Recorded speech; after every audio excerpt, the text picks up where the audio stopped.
Good morning. Good morning. How are you guys this morning?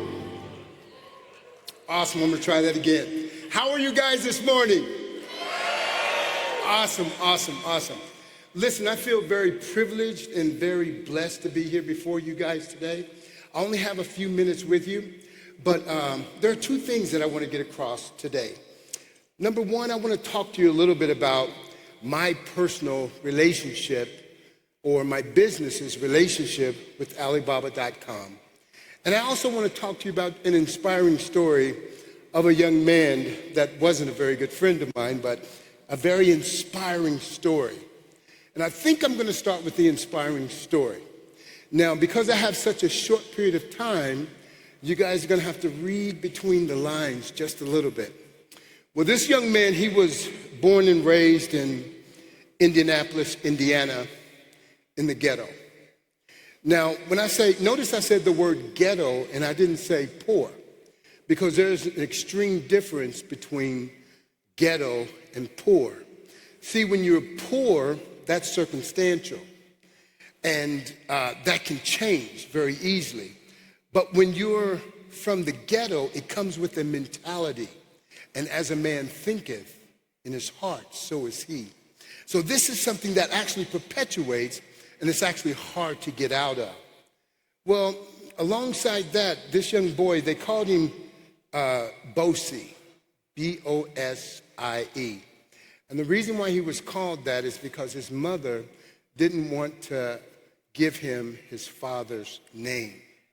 So this little boy, Bosie, was raised in several different households. And as he was growing up, there were different abuses that came against his life. He was touched in a way a child should never be touched. I remember one of the stories where he rehearsed that when he would take a bath, he would scrub his skin with a scrub brush and bleach, trying to get the dirt off. I don't know if any of you could relate to that. But to move on in his life, one of the parents that was in one of the homes that he was raised in was dying. And on his deathbed, this man was 200 pounds and went down to 99 pounds, and he died of cancer. But on his deathbed, he spoke some words to his wife while Bosie was standing right next to the bed. And these words were, "Raise this little boy because nobody wants him and nobody loves him." Could you imagine hearing something like that as a little boy, how that would affect you? Needless to say, this little boy decided that they were right, that his life was worthless, it wasn't worth anything. So he sought a way that he could get rid of himself. So this little boy became suicidal. And with that, becoming suicidal, many attempts in his life. But somewhere along the way, something happened. He said that he found some relationship with God and his life turned around. And from what I understand, this little boy changed incredibly. He was illiterate, he couldn't read. So all of a sudden, there's this shift in this little boy's life. He gets a high school equivalent, so he learns how to read. He gets a college degree, became a college professor. Now remember this little boy we're talking about. Then he became a 21-time world champion in natural bodybuilding.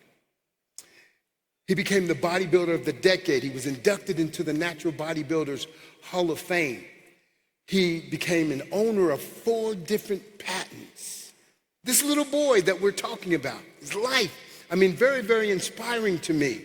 Was an author of several books. One was a bestseller, entrepreneur, speaker, life coach.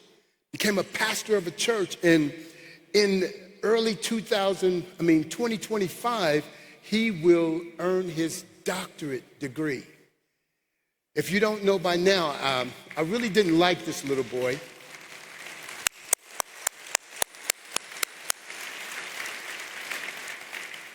I really didn't like this little boy. because he wasn't a nice kid. He had a lot of things that was on his heart. If you don't know by now, that little boy was me. That little boy was me. But I'm going to tell you something. Thanks. I'm going to tell you something. Every day, I get the opportunity to wake up and look at that little boy in the mirror, and I actually like that guy. I actually like that guy. He no longer feels the way he used to feel because there was a shift in his mindset. And I became an entrepreneur. I had no idea that I had creativity inside of me. I've often said this, that if you find two good friends in a lifetime, you've done something amazing. Well, I've added to that. If you found two good companies that you could work with in a lifetime, you've also done something that is very, very amazing.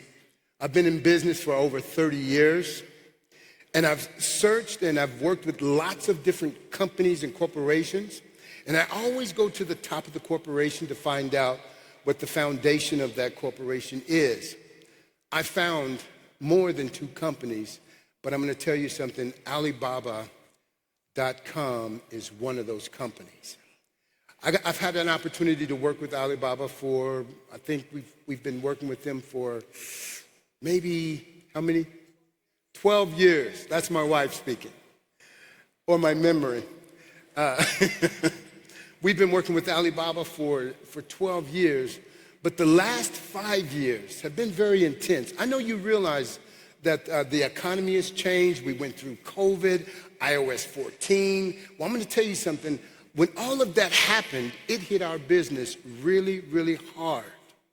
I mean, we went through this deep, deep struggle for several years in a row. But one thing about becoming a 21-time world champion is you don't give up very easily. And so, thanks. So I struggled.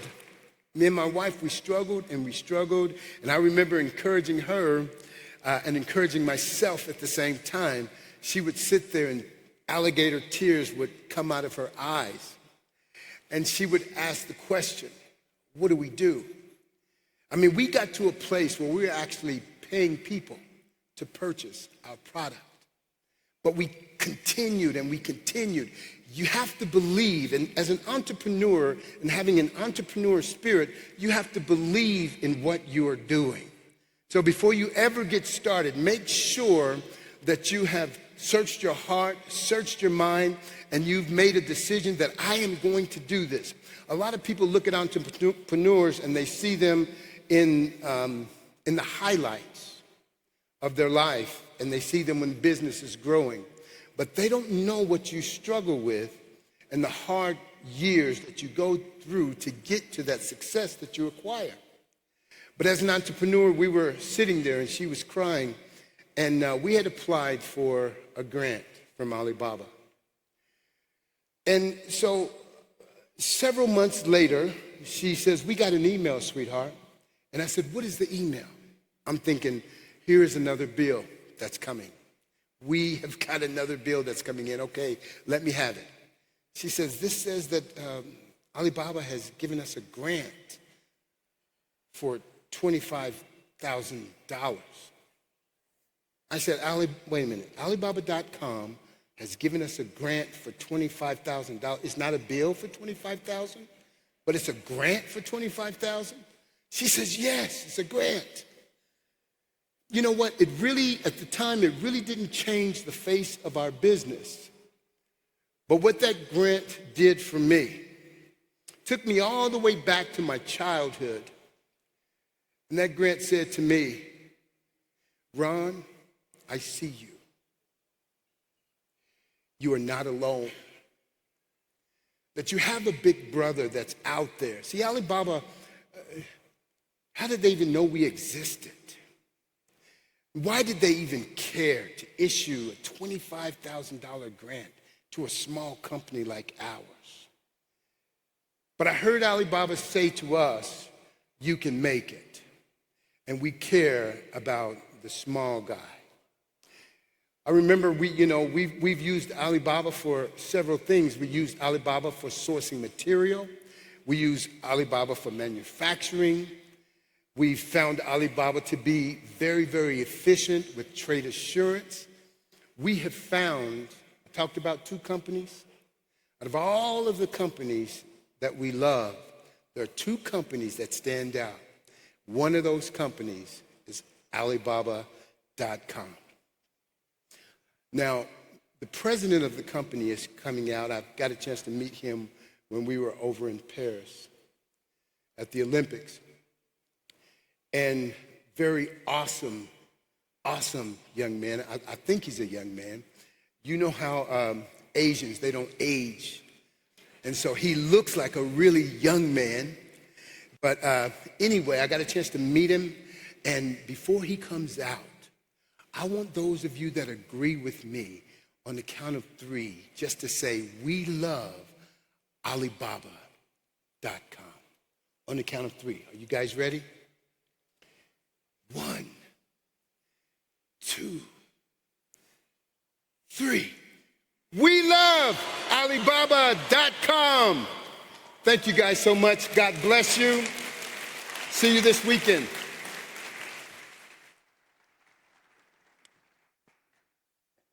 Thank you, Ron.